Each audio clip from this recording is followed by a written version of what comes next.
आकाशवाणी मध्य प्रदेश से प्रस्तुत हैं प्रादेशिक समाचार।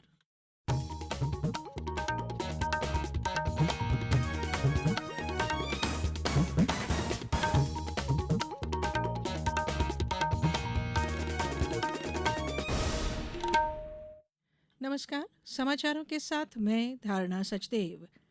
प्रधानमंत्री नरेंद्र मोदी ने कहा है कि भारत अतिरिक्त खाद्यान्न उत्पन्न करने वाला देश है और वह वैश्विक खाद्य सुरक्षा और वैश्विक पोषण सुरक्षा कार्यों में लगा हुआ है। उन्होंने कहा कि सरकार सुधारों के साथ कृषि क्षेत्र को मजबूत कर रही है और इनका उद्देश्य किसानों के जीवन में सुधार लाना है। आज नई दिल्ली में 32वें अंतर्राष्ट्रीय कृषि अर्थशास्त्री सम्मेलन को संबोधित करते हुए श्री मोदी ने कहा कि कृषि सरकार की आर्थिक नीति का केंद्र है। उन्होंने कहा कि भारत मोटे अनाज, दूध, दाल और मसालों का सबसे बड़ा उत्पादक देश है। प्रधानमंत्री ने कहा कि भारत रसायन मुक्त प्राकृतिक खेती को बढ़ावा दे रहा है। प्रदेश में निवेश के अवसरों को बढ़ाने के लिए मुख्यमंत्री डॉक्टर मोहन यादव 7 और 8 अगस्त को बेंगलुरु में इंटरैक्टिव सेशन में उद्योगपतियों से चर्चा करेंगे। यहां सूचना प्रौद्योगिकी, इलेक्ट्रॉनिक्स, सिस्टम डिजाइन, कपड़ा, एरोस्पेस, रक्षा, ऑटोमोबाइल और हेल्थ केयर संबंधी उद्योगों के प्रदेश में निवेश पर विस्तृत चर्चा की जाएगी। इस तरह के इंटरैक्टिव सत्र मुंबई और कोयम्बटूर में भी आयोजित किए जा चुके हैं।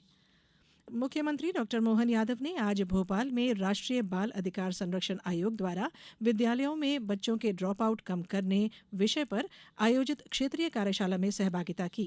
इस मौके पर उन्होंने कहा कि विद्यार्थियों का उज्जवल भविष्य हमारी प्राथमिकता है और इस ध्येय की प्राप्ति हमारा संकल्प है। सरकार की ये कोशिश रहेगी कि भविष्य में कोई भी बच्चा ड्रॉप आउट का शिकार न हो। ये उदाहरण हम सबको एहसास कराते हैं कि वास्तविकता में हमारे अपने काम का महत्व क्या है।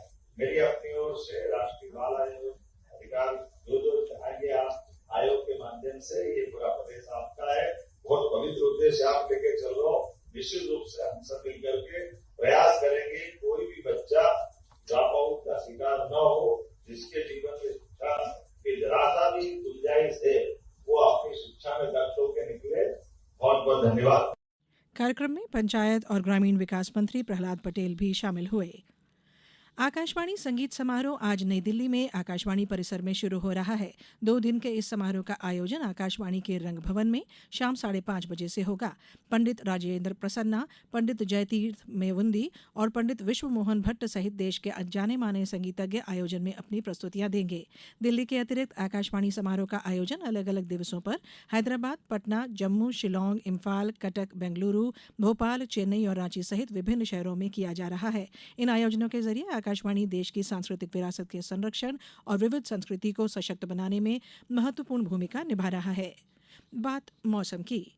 प्रदेश में बारिश का दौर लगातार जारी है। इस बारिश से कई नदी नाले उफान पर हैं। कई जिलों में बाढ़ के हालात बन गए हैं। विदिशा जिले से गुजरने वाला अशोकनगर स्टेट हाईवे सड़क मार्ग के ग्राम कागपुर में बाह्य नदी पुल से 2 फीट ऊपर बहने के कारण आवागमन प्रतिबंधित किया गया है। उधर बेतवा नदी पर बने गंज बासौदा तहसील का पुल और बर्री घाट पुल डूब जाने से फलस्वरूप आवागमन प्रतिबंधित किया गया है। मौसम विभाग ने बताया है कि मानसून टर्फ मध्य प्रदेश के उत्तरी हिस्से से गुजर रहा है। वहीं एक अन्य टर्फ पूर्व पश्चिम से होकर इन्हीं क्षेत्रों में एक्टिव है। आज 12 जिलों सीहोर, रायसेन, नर्मदापुरम, नरसिंहपुर, छिंदवाड़ा, सिवनी, मंडला, बालाघाट, डिंडौरी, अनूपपुर, श्योपुर और शिवपुरी में अति भारी बारिश का रेड अलर्ट है, जबकि भोपाल, जबलपुर समेत 23 जिलों में भारी बारिश का ऑरेंज अलर्ट है। कल कोलार, तवा, बरगी सहित प्रदेश के 9 बांधों के गेट खोल दिए गए। आज बरगी बांध के 2 और गेट भी खोले जाएंगे। अब कुछ समाचार संक्षेप में। बड़वानी जिले में नागपंचमी पर्व पर नागलवाड़ी में भिलट देव शिखर धाम में प्रतिवर्ष की तरह इस वर्ष भी 5 दिवसीय मेले का आयोजन 9 से 13 अगस्त तक किया जाएगा। और शिवपुरी जिले में स्वास्थ्य सुविधाओं की बेहतरी के लिए कोलारस विकासखंड के उप स्वास्थ्य केंद्र दरगवा और पिछोर विकासखंड के उप स्वास्थ्य केंद्र करारखेड़ा को राष्ट्रीय स्तर से राष्ट्रीय गुणवत्ता मानक NQS सर्टिफिकेशन प्राप्त हुआ है। इस बुलेटिन में इतना ही। अनुमति दीजिए। नमस्कार।